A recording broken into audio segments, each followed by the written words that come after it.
আসসালামু আলাইকুম। শিক্ষা একাডেমিতে তোমাদের সবাইকে স্বাগতম।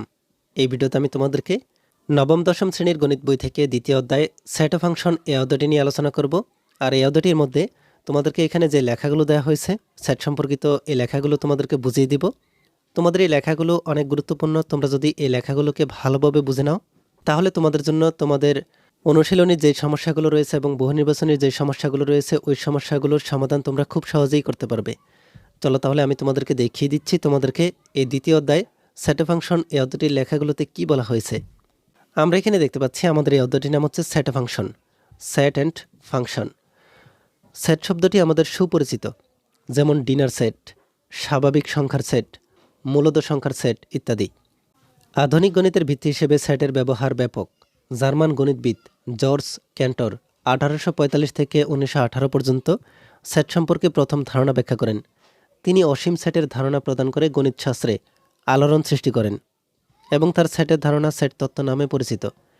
এই অধ্যায়ে সেটের ধারণা ব্যবহার করে গাণিতিক যুক্তি ও চিত্রের মাধ্যমে সমস্যার সমাধান এবং ফাংশন সম্পর্কে সম্যক ধারণা দেওয়া হবে। তোমাদেরকে অবশ্যই অধ্যায়ের লেখাগুলোকে ভালোভাবে বুঝে পড়ে নিতে হবে, না হলে তোমাদের অধ্যায়ের ভিত্তিক যে বেসিক সমস্যাগুলো থাকবে ওই সমস্যাগুলোর জন্য তোমরা তোমাদের অনুশীলনীর সমস্যাগুলোকে সমাধান করতে পারবে না। তাহলে আমরা এখানে দেখতে পাচ্ছি এই অধ্যায় শেষে আমরা কি শিখতে পারবো। সেট ও উপসেটের ধারণা ব্যাখ্যা করে প্রতীকের সাহায্যে প্রকাশ করতে পারবো। সেট প্রকাশের পদ্ধতি বর্ণনা করতে পারবো। অসীম সেট ব্যাখ্যা করতে পারবো এবং সসীম সেট অসীম সেটের পার্থক্য নিরূপণ করতে পারবো। সেটের সংযোগ ও ছেদ ব্যাখ্যা এবং যাচাই করতে পারবো। শক্তি সেট ব্যাখ্যা করতে এবং 2 ও 3 সদস্য বিশিষ্ট সেটের শক্তি সেট গঠন করতে পারবো। ক্রমজোড় ও কার্তেশীয় গুণজ ব্যাখ্যা করতে পারবো। উদাহরণ ও ভ্যানচিত্রের সাহায্যে সেট প্রক্রিয়ার সহজ বিধিগুলো প্রমাণ করতে পারবো এবং বিধিগুলো প্রয়োগ করে বিভিন্ন সমস্যা সমাধান করতে পারবো। অন্যায় ও ফাংশন ব্যাখ্যা করতে ও গঠন করতে পারবো। ডোমেনো রেঞ্জ কি ব্যাখ্যা করতে পারবো। ফাংশনের ডোমেনো রেঞ্জ নির্ণয় করতে পারবো। ফাংশনের লেখচিত্র অঙ্কন করতে পারবো। তাহলে তোমরা দেখতেই পাচ্ছ তোমাদের এই লেখাগুলো কেন গুরুত্বপূর্ণ। আমরা এখানে প্রথমে সেট নিয়ে আলোচনা করব। এখানে আমাদেরকে সেটের এই লেখাগুলোতে বলা হয়েছে বাস্তব বা চিন্তা জগতের সুসংজ্ঞায়িত বস্তুর সমাবেশ বা সংগ্রহকে সেট বলে। তাহলে তোমরা দেখতে পাচ্ছ সেট কাকে বলে। বাস্তব বা চিন্তা জগতের সুসংজ্ঞায়িত বস্তুর সমাবেশ বা সংগ্রহকে সেট বলে। তোমরা এই ছোট ছোট উত্তরগুলোকে মনে রাখার চেষ্টা করবে। তোমাদের যেহেতু বর্তমানে সংক্ষিপ্ত প্রশ্ন আসে, তাই সেট কি এই উত্তরটিকেও তোমরা মনে রাখতে পারো। এখানে আমাদেরকে বলা হচ্ছে যেমন নবম দশম শ্রেণীর বাংলা, ইংরেজি ও গণিত বিষয়ে 3টি পাঠ্য বইয়ের সেট। আমরা যদি নবম দশম শ্রেণীর বাংলা, ইংরেজি, গণিত এই 3টা বইকে একসাথে করি তাহলে এই 3টা বই একসাথে আমরা বলতে পারি 3টি পাঠ্য বইয়ের সেট। আবার প্রথম 10টি বিজোড় স্বাভাবিক সংখ্যার সেট। আবার আমরা যদি 10টি স্বাভাবিক বেজোড় সংখ্যাকে একসাথে করি তাহলে ওই 10টি বেজোড় স্বাভাবিক সংখ্যার একটা সেট হবে। এরপরে পূর্ণ সংখ্যার সেট আছে, বাস্তব সংখ্যার সেট হয়। সেটকে সাধারণত ইংরেজি বর্ণমালার বড় হাতের অক্ষর যেমন এবিসি অথবা XYZ দ্বারা প্রকাশ করা হয়। তাহলে আমরা এখানে দেখতে পাচ্ছি সেটকে কিভাবে প্রকাশ করা হয়। সেটকে ইংরেজি বর্ণমালার বড় হাতের অক্ষর ABCD অথবা XYZ দ্বারা প্রকাশ করা হয়। যেমন এখানে তোমাদেরকে 2, 4, 6 এই 3টি সংখ্যা দেওয়া হয়েছে। এখন এই 2, 4, 6 এই 3টি সংখ্যাকে একসাথে করে আমরা পাচ্ছি এ সেট। সেটের প্রত্যেক বস্তু বা সদস্যকে সেটের উপাদান বা এলিমেন্ট বলা হয়। এখানে এ সেটের উপাদান হচ্ছে 2, 4, 6 এই 3টাকে আমরা এখানে এ সেটের উপাদান বলতে পারি। আর এখানে এ সেটের সদস্য হচ্ছে 2, 4, 6 এগুলো হচ্ছে এ সেটের উপাদান বা এলিমেন্ট। যেমন এখানে বি সমান হচ্ছে এ, এরপরে হচ্ছে বি। বি সেটের উপাদান হচ্ছে এ আর বি।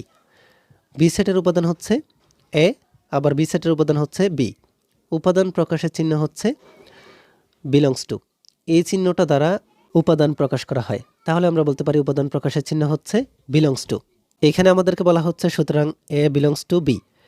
এখানে এই এ হচ্ছে বি সেটের উপাদান, এই এ হচ্ছে বি সেটের উপাদান। তাই আমাদেরকে এখানে দেওয়া হয়েছে এ বিলংস টু বি। কীভাবে পড়া হয়? এ বি সেটের সদস্য, এ বিলংস টু বি। এরপরে এখানে বি আছে, এই বি হচ্ছে এই বি সেটের উপাদান, তাই এখানে দেওয়া হয়েছে বি বিলংস টু বি। পড়া হয় এই বি হচ্ছে এই বি সেটের সদস্য, বি বিলংস টু বি। উপরের বি সেটে সি উপাদান নেই, আমরা দেখতে পাচ্ছি এখানে এই বি সেটটিতে শুধুমাত্র এ আর বি উপাদান ছাড়া আর কোনো উপাদান নেই, তাহলে সি উপাদানও নেই তা আমরা বলতে পারি। আর এখানে আমাদেরকে বলা হচ্ছে উপরের বি সেটে সি উপাদান নেই। যদি সি উপাদান না থাকে তাহলে আমরা কিভাবে লিখতে পারি? তোমরা দেখতে পাচ্ছ C not belongs to B. এই সি হচ্ছে বি সেটের উপাদান নয়। পড়া হয় সি বি সেটের সদস্য নয়, C does not belongs to B. তাহলে আমরা এখানে এই বিষয়টা ভালোভাবে বুঝে নিলাম। এরপর আমাদেরকে এখানে বলা হচ্ছে সেট প্রকাশের পদ্ধতি। আমরা এখন সেট প্রকাশের পদ্ধতি দেখব। সেটকে দুই পদ্ধতিতে প্রকাশ করা হয়। তাহলে সেটকে কয় পদ্ধতিতে প্রকাশ করা হয়? দুই পদ্ধতিতে। যথা হচ্ছে একটা হচ্ছে তালিকা পদ্ধতি, ইংরেজি নাম হচ্ছে রোস্টার মেথড বা টেবিউলার মেথড, আর একটা হচ্ছে সেট গঠন পদ্ধতি, সেট বিল্ডার মেথড। তাহলে সেট প্রকাশের পদ্ধতি হচ্ছে দুইটা, একটা হচ্ছে তালিকা পদ্ধতি আর একটা হচ্ছে সেট গঠন পদ্ধতি। আমরা অবশ্যই মনে রাখার চেষ্টা করব। আমরা প্রথমে তালিকা পদ্ধতি দেখে নিই। তাহলে তালিকা পদ্ধতিতে আমাদেরকে এখানে বলা হচ্ছে এই পদ্ধতিতে সেটের সকল উপাদান সুনির্দিষ্টভাবে উল্লেখ করে দ্বিতীয় বন্ধনী এর মধ্যে আবদ্ধ করা হয় এবং একাধিক উপাদান থাকলে কমা ব্যবহার করে উপাদানগুলোকে আলাদা করা হয়। আমরা এখানে যদি উদাহরণে দেখি তাহলে দেখতে পাবো আমাদেরকে এখানে একটা অ্যাসেট দেওয়া হয়েছে। অ্যাসেটের মধ্যে আমরা দেখতে পাচ্ছি সেকেন্ড ব্র্যাকেট বা দ্বিতীয় বন্ধনী দিয়ে এখানে দুটো উপাদান দেওয়া হয়েছে এ আর বি। তাহলে এই ছোট হাতের এ আর বি এই দুইটা হচ্ছে উপাদান, এই দুটো উপাদান হচ্ছে অ্যাসেটের উপাদান। সুনির্দিষ্টভাবে সুন্দরভাবে সাজিয়ে কমা দিয়ে এখানে উপাদানগুলোকে দেখানো হচ্ছে। এরপরে যদি আমরা বি সেটটিকে দেখি, এই বি সেটের উপাদান হচ্ছে 2 4 6। তোমরা দেখতে পাচ্ছ এখানে উপাদানগুলোকে সুনির্দিষ্টভাবে সাজিয়ে কমা দিয়ে এখানে এই উপাদানগুলোকে লেখা হয়েছে দ্বিতীয় বন্ধনীর মধ্যে। তাহলে 2 4 6 হচ্ছে বি সেটের উপাদান। এরপরে এখানে সি সেট দেখানো হচ্ছে। এই সি সেটের মধ্যে উপাদান হচ্ছে নিলয়, তিশা, শুভ্রা। এই উপাদানগুলোকেও এখানে কমা দিয়ে সুন্দরভাবে সাজিয়ে লেখা হয়েছে আর দ্বিতীয় বন্ধনীর মধ্যে রাখা হয়েছে। তাহলে আমরা দেখতে পাচ্ছি তালিকা পদ্ধতি কিভাবে লিখতে হয় আর কিভাবে তালিকা পদ্ধতি লেখা হয়। এরপরে আমরা দেখে নিই সেট গঠন পদ্ধতি। আমরা এতক্ষণ দেখলাম তালিকা পদ্ধতি, এখন আমরা দেখব সেট গঠন পদ্ধতি। সেট গঠন পদ্ধতিতে আমাদেরকে এখানে বলা হয়েছে এই পদ্ধতিতে সেটের সকল উপাদান সুনির্দিষ্টভাবে উল্লেখ না করে উপাদান নির্ধারণের জন্য সাধারণ ধর্মের উল্লেখ থাকে। যেমন এখানে তোমাদেরকে একটা উদাহরণ দেখানো হয়েছে। এই উদাহরণটিতে আমরা দেখতে পাচ্ছি আমাদেরকে বলা হচ্ছে যেমন অ্যাসেট আর অ্যাসেটের এক্স সাজ দ্যাট এক্স স্বাভাবিক বেজোড় সংখ্যা। তাহলে আমরা দেখতে পাচ্ছি আমাদেরকে এখানে কোনো এই অ্যাসেটটিতে সুনির্দিষ্ট উপাদান দেওয়া হয়নি, শুধুমাত্র বলা হচ্ছে এখানে স্বাভাবিক বেজোড় সংখ্যা আছে। এরপরে এখানে আরেকটা সেট দেওয়া হয়েছে, বলা হচ্ছে B X such that X নবম শ্রেণীর প্রথম 5 জন শিক্ষার্থী। তাহলে আমরা এখানে দেখতে পাচ্ছি এই বি সেটটিতে শুধুমাত্র নবম শ্রেণীর প্রথম 5 জন শিক্ষার্থী আছে, এভাবে বলে দেওয়া হয়েছে, সুনির্দিষ্টভাবে কোনো উপাদান দেওয়া হয়নি। এই পদ্ধতিগুলো হচ্ছে সেট গঠন পদ্ধতি। আর এখানে তোমরা ভালোভাবে খেয়াল রাখবে, আমরা যে চিহ্নটা দেখতে পাচ্ছি এর নাম হচ্ছে জেনো অথবা সাজ দ্যাট। তাহলে তোমরা এখানে মনে রাখবে এখানে যে চিহ্নটা আমরা দেখতে পাচ্ছি এই চিহ্নটার বাংলা নাম হচ্ছে জেনো আর ইংরেজি নাম হচ্ছে সাজ দ্যাট। যেহেতু এই পদ্ধতিতে সেটের উপাদান নির্ধারণের জন্য শর্ত বা নিয়ম রুল দেওয়া থাকে, এজন্য এই পদ্ধতিকে রুল মেথডে বলা হয়। তাহলে আমরা বলতে পারি আমাদের এই সেট গঠন পদ্ধতির আরেকটা নাম হচ্ছে রুল মেথড। এখন আমরা দেখে নিই, আমাদেরকে উদাহরণ অঙ্ক দেওয়া হয়েছে। আমরা উদাহরণ অঙ্কের মাধ্যমে বোঝার চেষ্টা করি সেট গঠন পদ্ধতি এবং তালিকা পদ্ধতি। আমরা এখানে দেখতে পাচ্ছি আমাদেরকে একটা অ্যাসেট দেওয়া হয়েছে। আমরা খুব সহজেই বুঝতে পারছি এই অ্যাসেটটা হচ্ছে তালিকা পদ্ধতিতে দেওয়া আছে। আমরা অ্যাসেটের উপাদান দেখতে পাচ্ছি 7 14 21 28। এই সেটটিকে আমরা সেট গঠন পদ্ধতিতে প্রকাশ করব। তাহলে কিভাবে আমরা এই সেটটিকে সেট গঠন পদ্ধতিতে প্রকাশ করতে পারি তা দেখে নিই। এখানে এটা যেহেতু উদাহরণ তাই আমাদেরকে সমাধান করে দেওয়া হয়েছে বইয়ের মধ্যে।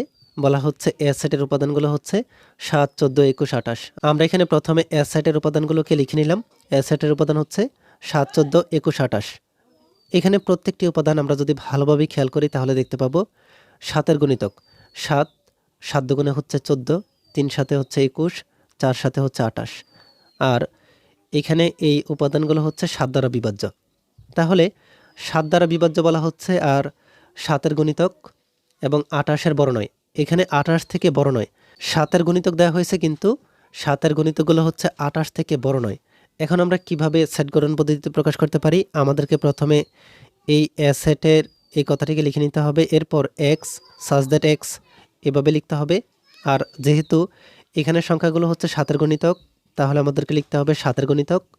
আর 0 থেকে বড়, এখানে আমাদেরকে মাঝখানে এক্স দেওয়া হয়েছে। এই এক্সের উপাদানগুলোই হবে আমাদের এই 7-এর যে গণিতকগুলো আছে 28 থেকে বড় না আর 7 থেকে ছোট না। তাহলে 7 থেকে যদি ছোট না হয় 0 থেকে বড়, আর 28 থেকে ছোট বা সমান 28-এর সমান। এখানে তোমরা দেখতে পাচ্ছ 0 এরপর লেস দেন এই চিহ্নটা দেওয়া হয়েছে। আমরা জানি এই চিহ্নটা দ্বারা যেদিকে হা করে থাকবে ওইদিকে হচ্ছে বড় আর এর উল্টো দিকে হচ্ছে ছোট। তাহলে আমরা বলতে পারি এক্স থেকে ছোট, এক্স থেকে ছোট হচ্ছে 0, এই 0 থেকে বড় হচ্ছে এক্সের যে উপাদানগুলো থাকবে এই উপাদানগুলো, 0 থেকে বড় উপাদানগুলো এবং 28 থেকে ছোট লেস দেন অর ইকুয়াল আছে। তার মানে হচ্ছে 28 থেকে ছোট বা 28-এর সমান পর্যন্ত আমরা উপাদানগুলোকে নিতে পারবো। এই অ্যাসেটটিকে সেট গঠন পদ্ধতিতে প্রকাশ করে ফেলতে পারি। এখানে এক্সের মধ্যে 7-এর গণিতকগুলো আছে 28 থেকে ছোট বা 28-এর সমান যেই গণিতকগুলো, এই গণিতকগুলো। তাহলে আমরা দেখে ফেললাম কিভাবে উদাহরণ 1-কে সমাধান করা যায়। এরপর আমরা দেখে নিই উদাহরণ 2-কে। উদাহরণ 2 আমাদেরকে এখানে বলা হয়েছে, আমাদেরকে এখানে একটা বি সেট দেওয়া হয়েছে। আমরা দেখতে পাচ্ছি এই বি সেটটা হচ্ছে সেট গঠন পদ্ধতিতে দেওয়া আছে। এখানে আছে এক্স সাজ দ্যাট এক্স 28-এর গুণনীয়ক, সেটিকে তালিকা পদ্ধতিতে প্রকাশ করতে হবে। তাহলে 28-এর যেহেতু গুণনীয়ক দেওয়া হয়েছে, আমরা প্রথমে 28-এর গুণনীয়কগুলোকে বের করে নিই। 1 দিয়ে যদি আমরা 28-কে গুণ করি তাহলে 28, এরপরে 14 দুগুণে হচ্ছে 28, 4 দিয়ে যদি আমরা 7-কে গুণ করি 4 সাথে হচ্ছে 28। আমরা এখানে তাহলে গুণনীয়কগুলো পাচ্ছি 28-এর 1, 2, 4, 7, 14, 28। এখানে আমরা দেখতে পাচ্ছি আমাদেরকে এখানে 28-এর গুণনীয়কগুলোকে বের করে দেখানো হচ্ছে। তাহলে 28-এর গুণনীয়কগুলো হচ্ছে 1, 2, 4, 7, 14, 28। এখন আমাদেরকে প্রশ্নে যেহেতু বলা হয়েছে বি সেটের উপাদানগুলো হবে 28-এর গুণনীয়ক, তো আমরা 28-এর গুণনীয়কগুলোকে বের করে এখানে 28-এর গুণনীয়কগুলোকে লিখে দিলাম। 28-এর গুণনীয়কগুলো হচ্ছে 1 থেকে 28 পর্যন্ত, 1, 2, 4, 7, 14, 28।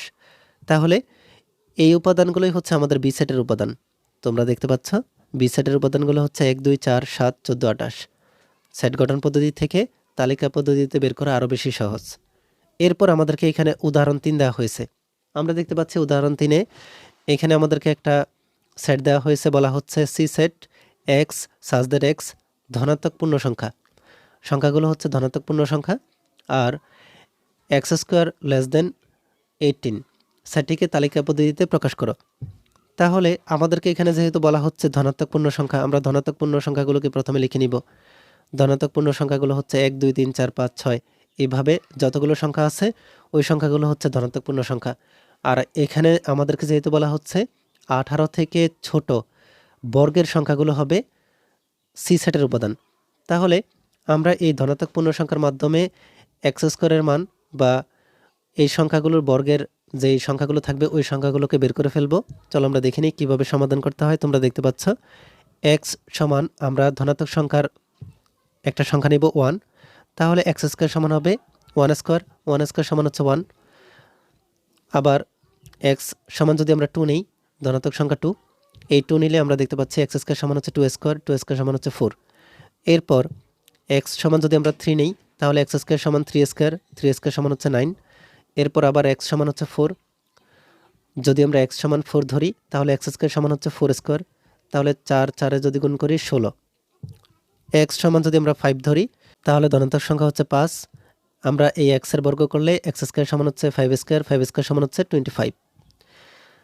তাহলে আমাদেরকে এখানে প্রশ্নে বলে দেওয়া হয়েছে 18 থেকে ছোট যেই বর্গের সংখ্যাগুলো আছে ধনাত্মক পূর্ণ সংখ্যার, ওই সংখ্যাগুলোকে আমরা নিতে পারবো। কিন্তু আমরা দেখতে পাচ্ছি এখানে এই 25 হচ্ছে 18 থেকে অনেক বড়, আমরা এই 25 সংখ্যাটিকে বাদ দিব। আর এখানে এই 16 হচ্ছে 18 থেকে ছোট, আমরা এখানে 1 থেকে 16 পর্যন্ত যে বর্গের সংখ্যাগুলো আছে ওই সংখ্যাগুলোকে নিব। তাহলে আমরা দেখতে পাচ্ছি এখানে আমাদের বর্গের সংখ্যাগুলো হচ্ছে 1, এরপরে হচ্ছে 4, এরপরে হচ্ছে 9, 16। এখানে এই 1, 4, 9, 16 এই সংখ্যাগুলো যদি বর্গের সংখ্যা হয়, আমরা এই বর্গের সংখ্যাগুলোকে কিভাবে পেলাম? এই 1 পেয়েছি আমরা এই 1-এর মাধ্যমে, এরপরে এই 4 পেলাম আমরা এই 2-এর মাধ্যমে, এই 9 পেলাম আমরা 3-এর মাধ্যমে, এই 16 পেলাম আমরা এই 4-এর মাধ্যমে। তাহলে এই 1, 2, 3, 4 এই সংখ্যাগুলো হচ্ছে আমাদের সি সেটের উপাদান। আমরা এখানে লিখে দিব শর্তানুসারে গ্রহণযোগ্য ধনাত্মক পূর্ণ সংখ্যাসমূহ হচ্ছে 1, 2, 3 এবং 4। নির্ণয় সেট হচ্ছে সি সমান 1, 2, 3, 4। তোমরা দেখতে পাচ্ছ কিভাবে আমরা আমাদের এই সেটগুলোকে সেট গঠন পদ্ধতিতে এবং তালিকা পদ্ধতিতে প্রকাশ করতে পারি। এখন আমাদেরকে এখানে একটা কাজ দেওয়া হয়েছে। এই কাজে বলা হচ্ছে ক নম্বরে একটা সি সেট দেওয়া হয়েছে তালিকা পদ্ধতিতে, এই সেটটিকে সেট গঠন পদ্ধতিতে প্রকাশ করতে হবে। এরপরের এই প্রশ্নে বলা হচ্ছে একটা বি সেট দেওয়া হয়েছে, এই বি সেটটা হচ্ছে সেট গঠন পদ্ধতিতে, এই সেটটিকে তালিকা পদ্ধতিতে প্রকাশ করতে হবে। চলো আমরা দেখে নিই কীভাবে এই ক নম্বর আর খ নম্বরের এই কাজ দুটিকে সমাধান করা যায়। আমরা এখানে প্রথমে ক নম্বরে থাকা এই সমস্যাটিকে সমাধান করব। আমাদেরকে এখানে ক নম্বরে যে সেটটা দেওয়া হয়েছে এই সেটটাকে আমরা দেখতে পাচ্ছি সি সেট। আমরা ক নাম্বার দিয়ে এই সি সেটটাকে দেওয়া আছে দিয়ে লিখে নিব। তাহলে দেওয়া আছে সি সেট সমান হচ্ছে -9, এরপরে হচ্ছে -6, -3, এরপরে আবারও 3, 6, 9। আমরা দেওয়া আছে দিয়ে প্রশ্ন থেকে দেখে সি সেটের উপাদানগুলোকে লিখে নিলাম। এখন আমরা খুব সহজেই এই সি সেটটিকে তালিকা পদ্ধতি থেকে সেট গঠন পদ্ধতিতে প্রকাশ করতে পারি। আমরা যদি ভালোভাবে এই সংখ্যাগুলোকে খেয়াল করি তাহলে দেখতে পাবো এখানে প্রত্যেকটা সংখ্যা হচ্ছে 3 দ্বারা বিভাজ্য। 3 দিয়ে ভাগ করা যায়। 3 তিরিকা হচ্ছে 9, 3 দুগুণে 6, 3 একে 3, এই 3 একে 3, 3 দুগুণে 6, 3 তিরিকা 9। আর 3-এর গুণিতক, তাহলে আমরা এখানে যেহেতু দেখতে পাচ্ছি এই সংখ্যাগুলো 3 দ্বারা বিভাজ্য আর 3-এর গুণিতক, তাই আমরা এখানে লিখে দিব এখানে প্রত্যেকটি উপাদান 3 দ্বারা বিভাজ্য। 3 দ্বারা বিভাজ্য অর্থাৎ 3-এর গুণিতক।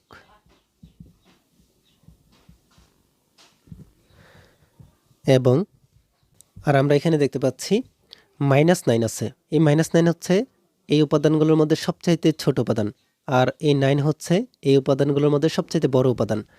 তাহলে -9 থেকে ছোট কোনো উপাদান নেই আর এই 9 থেকে কোনো বড় উপাদান নেই। আমরা এখানে লিখতে পারি -9 এর ছোট নয় ও 9 এর বড় নয়। -9 থেকে ছোট কোনো উপাদান নেই আর 9 থেকে বড় কোনো উপাদান নেই। তাহলে আমরা খুব সহজে লিখে দিতে পারি, সুতরাং সি সেট সমান হচ্ছে x। আর এখানে তোমরা যদি ভালোভাবে খেয়াল করে দেখতে পাবে এখানে প্রত্যেকটা সংখ্যা হচ্ছে পূর্ণ সংখ্যা। -3 + 3, -6 + 6, -9 + 9। তাহলে আমরা বলতে পারি এই সংখ্যাগুলো হচ্ছে পূর্ণ সংখ্যা। তাহলে আমরা এখানে লিখে দিব x belongs to z। তার মানে হচ্ছে এক্সের যেই উপাদানগুলো হবে ওই উপাদানগুলোই হচ্ছে জেড বা পূর্ণ সংখ্যার উপাদান, such that x not equal 0। এক্সের মানগুলো 0 হতে পারবে না। আর সি সেটের যে উপাদানগুলো আছে এই উপাদানগুলো হচ্ছে 3-এর গুণিতক। তাহলে 3-এর গুণিতক। এবং আমরা যদি আবার এভাবে লিখি, এখানে আমরা যে উপাদানগুলো দেখতে পাচ্ছি এই -9 থেকে ছোট কোনো উপাদান নেই। তাহলে আমরা লিখে দিব -9 less than or equal x। আর এই 9 থেকে বড় কোনো উপাদান সংখ্যা নেই। তাহলে আমরা লিখব less than or equal 9। তোমরা দেখতে পাচ্ছ আমরা এখানে সি সেটের উপাদানগুলোর মাধ্যমে সেট গঠন পদ্ধতিতে কিভাবে আমরা প্রকাশ করে ফেলতে পারি। এরপরে আমরা দেখে নিই আমাদেরকে খ নম্বরের প্রশ্নে কি বলা হয়েছে। খ নম্বরে আমরা দেখতে পাচ্ছি আমাদেরকে একটা বি সেট দেওয়া হয়েছে। এই সেটটা হচ্ছে সেট গঠন পদ্ধতিতে। এখন এই সেটটিকে যদি আমরা তালিকা পদ্ধতিতে প্রকাশ করতে চাই তাহলে আমরা কিভাবে প্রকাশ করতে পারি, চলো আমরা দেখে নিই। আমরা প্রথমে খ নম্বরের থাকা এই সেটটিকে লিখে নিব। এখানে আমাদেরকে প্রশ্নে দেওয়া হয়েছে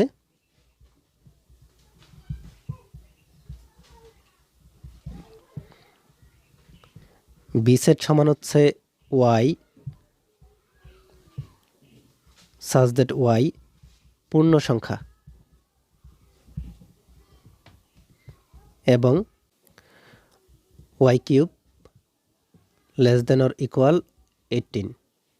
তাহলে আমরা প্রশ্নটিকে দেখে লিখে ফেললাম। এখন আমরা এই সেট গঠন পদ্ধতি থেকে তালিকা পদ্ধতিতে প্রকাশ করব। এখানে আমাদেরকে যেহেতু বলা হয়েছে পূর্ণ সংখ্যা, আমরা জানি পূর্ণ সংখ্যাগুলো হচ্ছে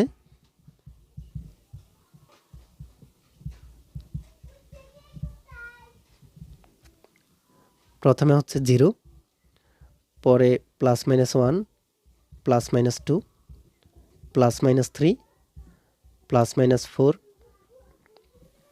এভাবে এই সংখ্যাগুলো হচ্ছে পূর্ণ সংখ্যা।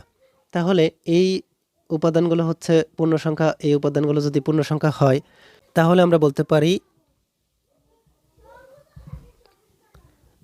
y সমান 0। আমরা যদি y এর মান 0 নেই তাহলে এখানে আমাদেরকে দেওয়া হয়েছে y কিউব। আমরা 18 থেকে ছোট বা 18 এর সমান y কিউবের যে উপাদানগুলো আমরা পাবো ওই উপাদানগুলোকে আমরা বের করব। তাহলে y সমান যদি 0 হয় আমরা এখানে লিখে দেব y কিউব সমান 0 কিউব। তাহলে 0কে যদি আমরা কিউব করি আমরা এখানে আবার 0 পাবো। এই সংখ্যাটা হচ্ছে 18 থেকে ছোট। আমাদেরকে এখানে বলা হচ্ছে 18 থেকে ছোট বা সমান সংখ্যা নিতে পারবো। তাহলে 18 থেকে ছোট পেলাম আমরা 0। এরপর আমরা যদি y সমান 1 নেই আমরা এখানে y কিউব সমান পাবো +-1 কিউব এর সমান হচ্ছে +-1। তাহলে আমরা দেখতে পাচ্ছি এই সংখ্যাটিও 18 থেকে ছোট। এরপর y সমান যদি আমরা +-2 পাই তাহলে y কিউব সমান হচ্ছে +-2। এই +-2 কিউব সমান হচ্ছে +-8। এই সংখ্যাটি হচ্ছে 18 থেকে ছোট। এরপর আমরা যদি y সমান +-3 নেই তাহলে y কিউব সমান +-3 হোল কিউব এর সমান হচ্ছে +-27। আমরা এখানে যদি ভালোভাবে খেয়াল করি তাহলে দেখতে পাবো 18 থেকে ছোট বা সমান সংখ্যাগুলোকে আমাদেরকে নিতে হবে। আমরা এই 0কে নিতে পারবো। আবার এই সংখ্যাটিতে 18 থেকে ছোট বা 18 এর সমান সংখ্যা নিতে হবে। আমরা দেখতে পাচ্ছি এখানে +1 আছে আবার -1 আছে। আমরা -1কে তো নিতেই পারবো মাইনাসের দিকের সংখ্যাগুলোকে, কিন্তু প্লাসের দিকে আমরা এই 1কে নিতে পারবো। এখানে 18 থেকে ছোট যেই সংখ্যাটি পাচ্ছি এই 8, এই 8 মাইনাসের দিকে 8 আবার প্লাসের দিকে 8। তাহলে আমরা প্লাসের 8 নিতে পারবো আর মাইনাসের 8 তো নিতেই পারবো। এখানে আছে +-27। এখানে আমরা প্লাসের দিকের যেই 27 আছে এই 27কে নিতে পারবো না। এই 27 হচ্ছে 18 থেকে অনেক বড়, কিন্তু মাইনাসের দিকে যে 27 আছে আমরা ওই 27কে নিতে পারবো। তাহলে এভাবে আমরা আরও যে y এর মানগুলো আছে ওই মানগুলোকে বের করতে পারবো শুধুমাত্র মাইনাসের দিকের গুলোকে, কিন্তু প্লাসের যেই মানগুলো আছে ওই মানগুলোকে আমরা নিতে পারবো না। তাহলে আমরা এখানে লিখে দিতে পারি আমরা বি সেটের উপাদান পাচ্ছি মাইনাসের দিকে হিসেব করলে, তাহলে আমরা যতদূর পর্যন্ত নিতে চাই ততদূর পর্যন্তই নিতে পারবো, কিন্তু তাই আমরা এখানে লিখে দিতে পারি এখানে আছে 3 -3 লিখব। এরপর -3 আগে আমি এখানে ডট চিহ্ন দিলাম। তোমরা -3 আগের যেই সংখ্যাগুলো আছে ওই সংখ্যাগুলো নিতে পারবে, যেমন -3, -4, -5, -6। এভাবে মাইনাসের দিকে যতগুলো সংখ্যা আছে ওই সংখ্যাগুলোকে নিতে পারবে, কিন্তু প্লাসের দিকের 3-র চাইতে বড় সংখ্যাগুলোকে নিতে পারবে না। যেহেতু আমরা দেখতে পাচ্ছি এখানে 27 18 থেকে বড় হয়ে যাচ্ছে, আমরা এখানে -3, -2, এরপর -1, 0 এদিকে এই সংখ্যাগুলোকে নিতে পারবো, আর প্লাসের দিকের 1 2 3 পর্যন্ত নিতে পারবো। 3 চাইতে আর বড় কোনো উপাদান আমরা নিতে পারবো না। তাহলে তোমরা দেখতে পাচ্ছ আমরা বিয়ের উপাদানগুলোকে বের করে ফেললাম। এখানে আমাদেরকে খ নম্বরের প্রশ্নে বলা হয়েছিল সেট গঠন পদ্ধতি থেকে তালিকা পদ্ধতিতে প্রকাশ করতে। আমরা খুব সহজেই সেট গঠন পদ্ধতি থেকে তালিকা পদ্ধতিতে প্রকাশ করে ফেললাম। এই ভিডিওতে এই পর্যন্তই। পরবর্তী ভিডিওতে আমি তোমাদেরকে এই সসীম সেট থেকে যে লেখাগুলো আছে ওই লেখাগুলোকে তোমাদেরকে বুঝিয়ে দিব। একই সাথে তোমাদেরকে অনুশীলনের যে কাজগুলো দেওয়া হয়েছে এই কাজগুলোকে তোমরা কিভাবে সমাধান করবে তা তোমাদেরকে আমি দেখিয়ে দিব। এই ভিডিওটি তোমাদের কাছে ভালো লেগে থাকলে ভিডিওটিতে লাইক ও শেয়ার করে দিতে পারো। আর পরবর্তী সকল ভিডিওগুলো পাওয়ার জন্য আমাদের এই চ্যানেলটিকে এখনই সাবস্ক্রাইব করে রাখো।